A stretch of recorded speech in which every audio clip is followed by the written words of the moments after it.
But a lease is much more than that.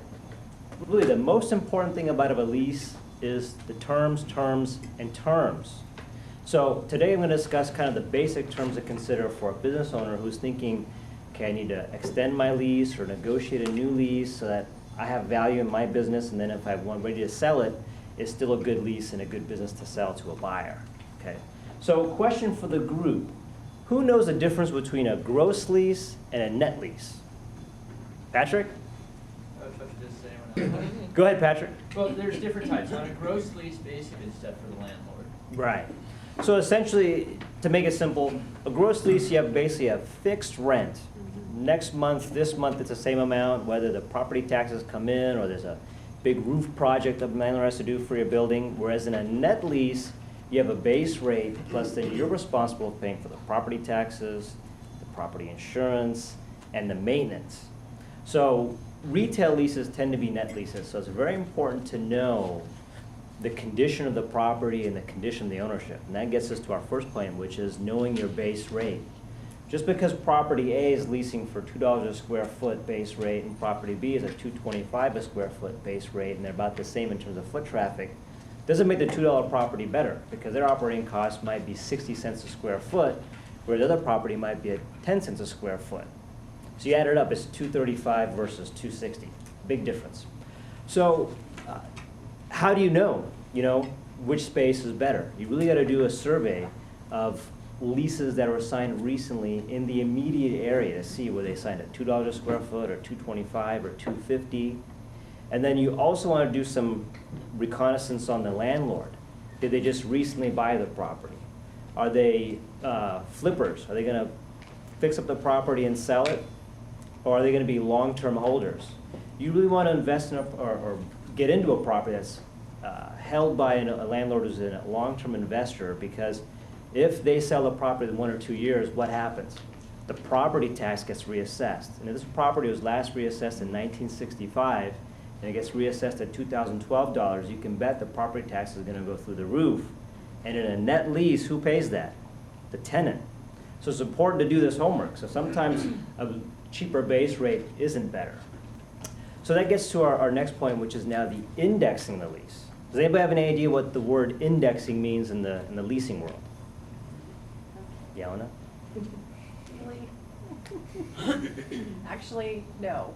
Okay. I'll take this one. I defer to you. So indexing essentially means if you have a lease, is it going to increase every year? Is it going to increase every 2 years or every 3 years? And so indexing usually comes down to a percentage, whether it's a fixed percentage of 2%, 3%, 4%, 5% per year, or then variable, where it's based on CPI. And so people always ask, well, what's better, fixed or variable? And you get both answers, really whatever your preference is. But as a tenant, you're almost typically much happier with a fixed increase per year because you can budget. To say, okay, next year my rent's going to go up 3%, and the year after it's going to go up 3% versus, okay, CPI may be 1% this year, but it may be 5% next year, and you have no idea how to budget.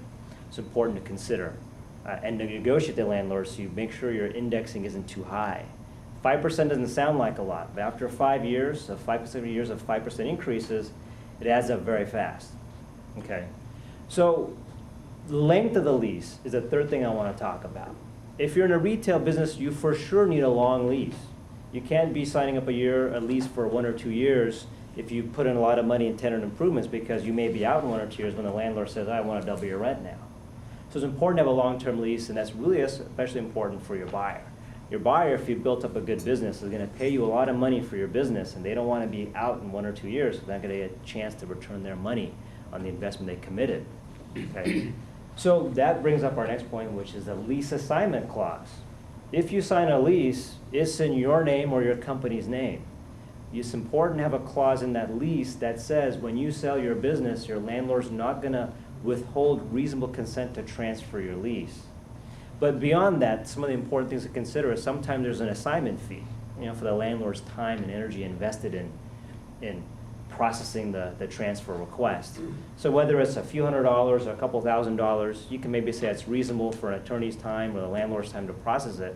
What you really want to be careful for is landlords like to slip in something that says, okay, when the business sells and transfers, we get 40% of the sales price as our fee. Now, all of a sudden, you're not very happy because you sell your business for X, and all of a sudden, almost half is going to your landlord. So a lot of people, when they're signing a lease, don't pay attention to that. They're just worried about the base rate. Okay, my base rate's good. Okay, where can I sign? And always pay attention to your assignment clause. Always. The last thing I want to talk about is the personal guarantee. When you sign a lease, typically a landlord wants your fingerprints on that lease, personally guaranteeing that if your business goes under, you're still going to perform and pay the rent every month for the next 4 or 5 years, whatever's left on the length of that lease. And so there's really not much of a way around that in a retail business, so obviously be very confident when you get into that business. But number two, how that comes up is, let's say you sell your business, and then your buyer takes over, and then they fail after a year, and there's still 3 years left on the lease. Landlord's gonna call you up and say, hey, Mr. So-and-so, your buyer didn't work out, they can't pay me, so you have to pay me.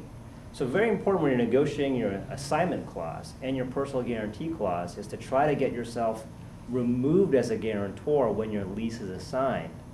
This way, you're washed clean. With that, I'll open up to any basic questions to the group. Yelena? Is there a way to get yourself out? 'Cause a lot of us are small corporations, small business owners. Can we get ourselves out of being a personal guarantee? Is there any way to negotiate that out? It's ideally negotiated before you sign the lease. You negotiate that clause. Is it before. negotiable? Typically not when you're in the middle of the lease. Okay. Typically not. So it's just something that I always say to everybody, if you have friends, family, or clients negotiating a lease, a lot of times they're comfortable doing it themselves, they've done it before, but these small little things come in and then come in to bite them later. So it's always important to have a professional come in to review the lease and properly negotiate it. Can the personal guarantee be transferred to the new buyer? Well, it always has, what happens is it's not transferred. If a buyer Signed. comes in, they're personally guaranteeing it, and so are you, unless not you've on the hook. negotiated that you're gonna be removed upon assignment beforehand. Okay. Do they always ask for a personal guarantee? Retail leases, 99.99999%. Yeah. Thank you. Thank you.